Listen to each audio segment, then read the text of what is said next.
we are gonna watch another video about libertarianism, and this one is gonna be a pretty interesting one. So you're not only fighting for economic freedom, you're fighting for freedom of speech. Exactly. I fight for freedom in all aspects of life. That is to say, one of the things that seems most interesting to me is that when the Berlin Wall fell, it's true that officially fell in the year 1989, but the reality is that the wall, or socialism, fell in the year 1961 when they had to build the wall. I mean, they built it because people were leaving communist Germany for capitalist Germany. They realized that those on the Western side were much better off. And of course, to prevent people from leaving. They put, what a wonderful system, right? So, I mean, they had to trap people. They couldn't let them go. I mean, these are such wonderful ideas that they had to apply them at gunpoint. It's quite, well, it's no coincidence that they... So this is Javier Milei. He is the president of Argentina. They not only won the World Cup, they also have a libertarian president who's cutting government spending like crazy. And in return, what he did, the results that he's getting are mind-blowing. Like what he did to the inflation rate in Argentina is like down from 2 digits to 1.5% in just 1 year. He lifted nearly 2 million children out of poverty. So the list goes on. Killed 150 million human beings. So what happened then? The official fall of the wall in the year 1989 made it clear that socialism had failed. In that context, the socialists, they moved the discussion of class struggle in economics and took it to other areas. So, for example, socialism, or what is of the 21st century, or cultural Marxism or post-Marxism, whatever definition you want, is to take class struggle to different aspects of life. For example, one of the aspects of life where you, let's say, have this is in gender ideology. I mean, it's incredible because the first ones to defend equality before the law were the liberals. The first to defend women's rights were the liberals. Jeremy Bentham in the year 1750 was the first to demand equality before the law for women. I mean, the cause of equality before the law for women and equality of rights, the first ones who advocated for this were the liberals, did you know? However, what does the left do? They just go on to radicalize it. And then it moves to what is called female chauvinism. Female chauvinism is, let's say, the fight against males. And then, I mean, how do they do it? They do it by assigning rights. But when you assign a right, someone has to pay for it. Let's break it down. He's saying so many things, and I just get excited. Yeah. The socialists, communists, they couldn't win on the economic front. Clearly, like if you tell me that socialism produces wealth, you're either lunatic or incredibly dumb, or you're just evil. You just lie. Because clearly socialism only produces poverty, and every country that tried centralized planning has failed. And you can argue with that. The free markets though are the way to go to make countries wealthier, to increase GDP, to increase employment, to increase GDP per capita. Every country, it's very clear in economics. The more free the country is, the wealthier the population is.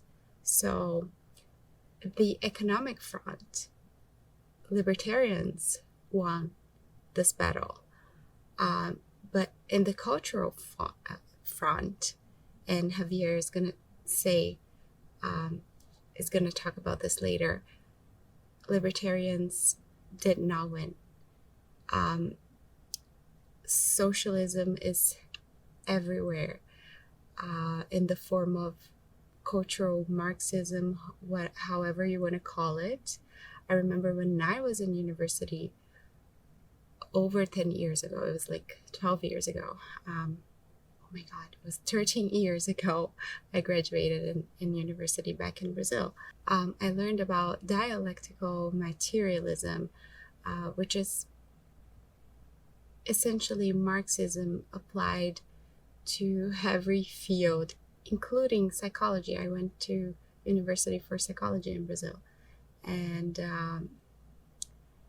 they infiltrated schools, universities, art, movies, and they won. They are winning the cultural battle. Consequences. And in general, let's say this always happens. The consequences are that the results are worse than what you had before. I mean, in any state intervention, the subsequent result is often worse than what you originally had. So that's one thing. And not only that, but the other side of this is the environmental agenda, which sets man against nature, involving all aspects of environmentalism and everything related to climate change. In other words, they can't stand any serious discussion. Therefore, all environmental policies are nothing more than an excuse to collect taxes, so that a group of parasitic bureaucrats can live at the expense of others and finance sinister ideas, where the most sinister idea of all is that there is no room for everyone on planet Earth. That is, an idea that failed with Malthus at the beginning of the 19th century, a murderous idea that was also applied by the Egyptians against the Jews, and this is famously recorded in the book of Shemot or Exodus. Or, for example, another thing is Black Lives Matter. That is, black people against white people, or indigenous people against the established communities. Or, I mean, everything related to LGBT agendas. Definitely, these are some of the ways in which, socialism extended the class struggle into other aspects of society, creating divisions and fostering deceit with the sole purpose of absorbing taxes. I mean, what was the Ministry of Women in Argentina doing? Did it manage to reduce a single femicide? No, none at all. The number of femicides exploded just the same. In fact, the most feminist president in Argentine history, Mr. Alberto Fernandez, used to beat his wife. That is such a strange feminist. I mean, well, so within the ranks of feminists, let's say, you will essentially find the largest number of rapists and women beaters. So let's break it down. 3 things. Cultural Marxism, or dialectical materialism, the fight between classes, and the idea that everything in the world is a power dynamics. Even mathematics. Mathematics is a science created by white men to increase productivity or whatever it is they say.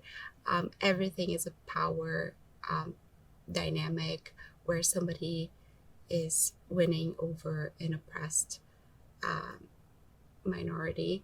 And the real world doesn't seem to be like that. I think to the detrimental of society, that cultural ideology is so prevalent to a point where they decide now what is right and what is wrong.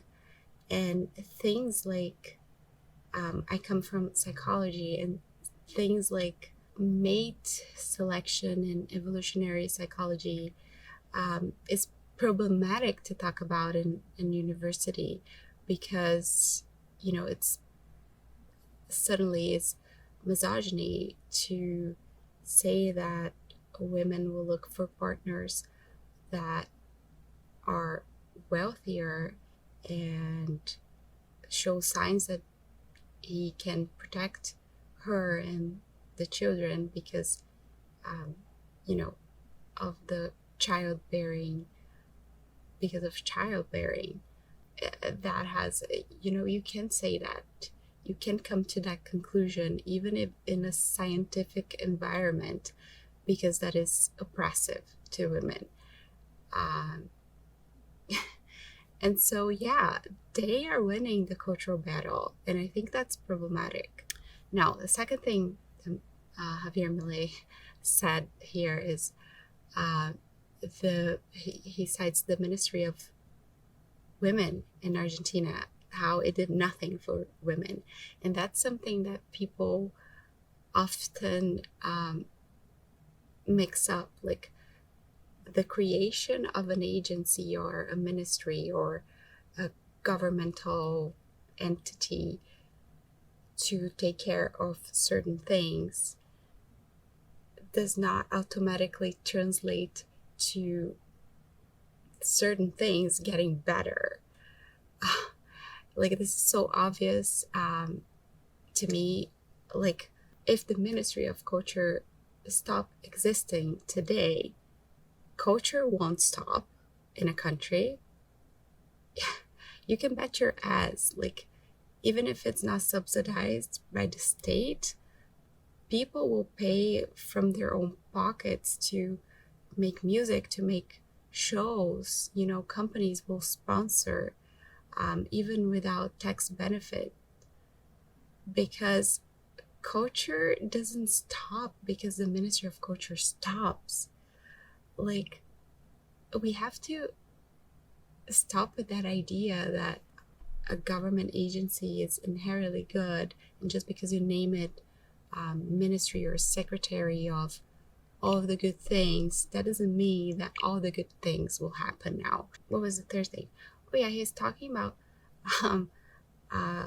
like this minister that used to be his wife. I'm not familiar with this Hernandez. Is it Hernandez? I'm not gonna go back to listen. I'm not familiar with the story, but what he's saying here is these people that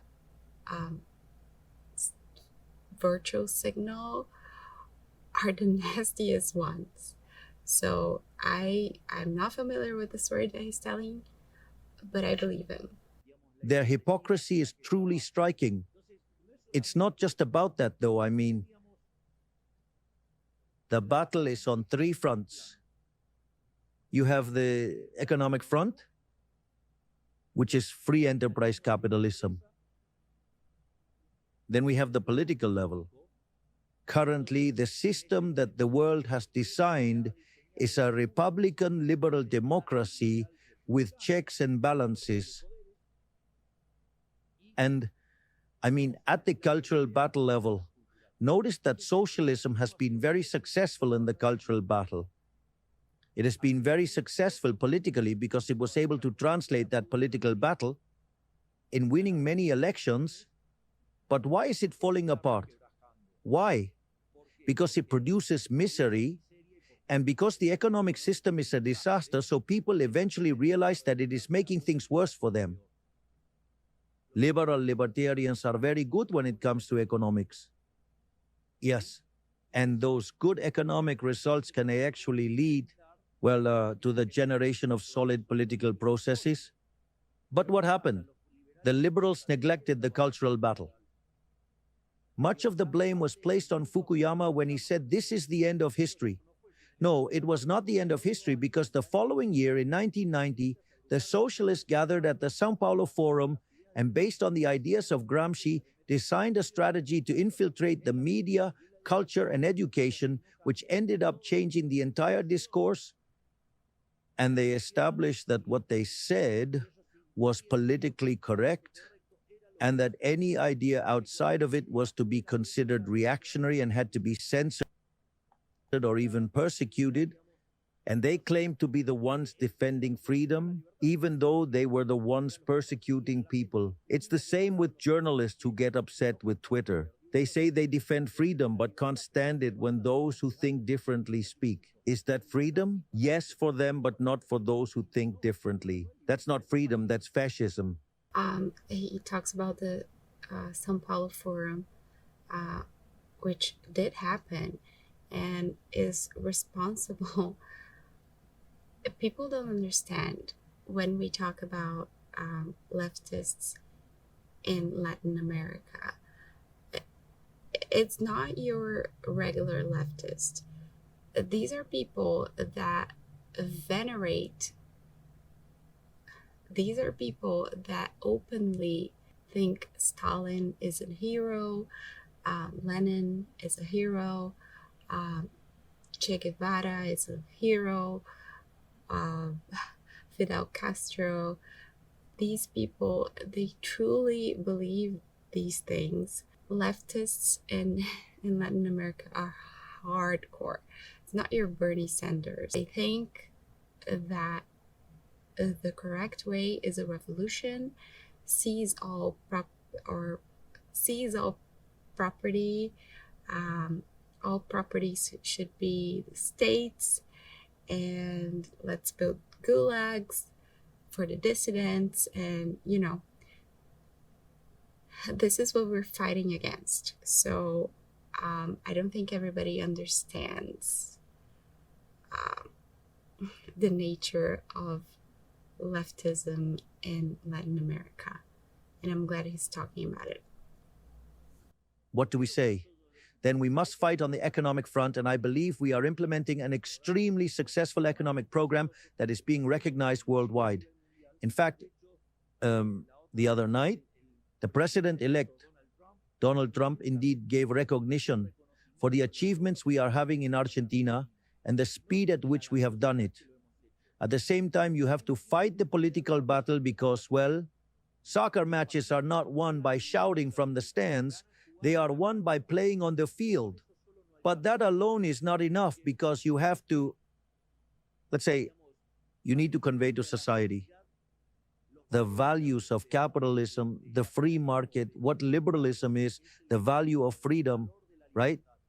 And when you succeed in that, then we will indeed be able to advance steadily. If you don't fight the cultural battle, what happened in Chile will happen to you. They had economic success. It was, let's say, sustained over time, but at some point it collapsed. Why did it collapse? Because they hadn't fought the cultural battle.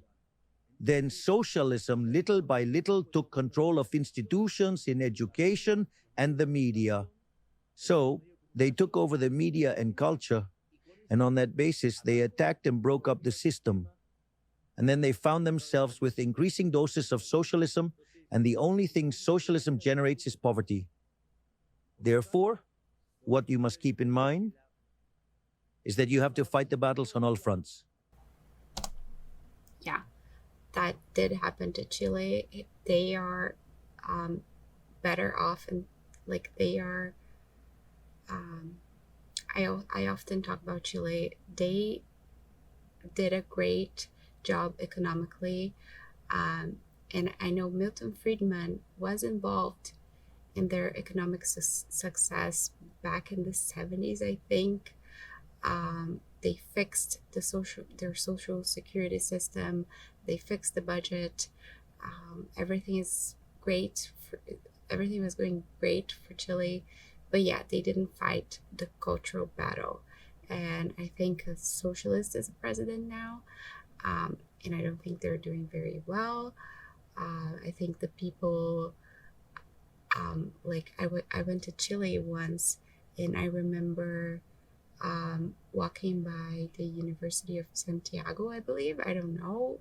I don't remember, but there was a student protesting, and he handed me a pamphlet, and he asked where I was from, and I told him Brazil, and he told me, and he said to me, "Well, you have free universities. We don't, and we think we should have it. And that's a topic for another video. But what I'll say is there is no free lunch. So that is just to say, like, they didn't fight the cultural battle. Same thing in Brazil. We didn't fight the cultural battle, nor the economic one. So we're falling apart. Like, I don't even think Brazil is a democracy anymore. You know, we are the next Venezuela, unfortunately. But yeah, so and that's why this video is so meaningful to me, and it's the reason why I started openly talking about libertarianism here on my channel. I was making videos about personal responsibility and motherhood and other stuff, and I was touching upon it, but not openly talking about it. And I've decided to do so after I watched Javier Milei on Lex Fridman, and I watched him talking about the cultural battle. I think more people need to fight this cultural battle. More people that believe in freedom, individual freedom, freedom of speech, free markets. I think, you know, if you, as chances are, if you're watching this video, you believe in these values.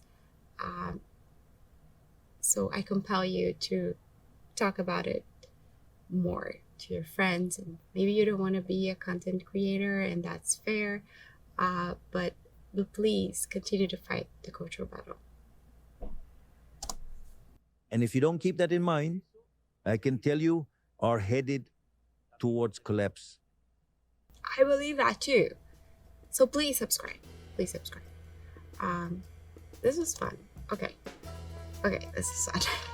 Thanks for watching. Subscribe, hit like, and I'll see you on the next one. Bye.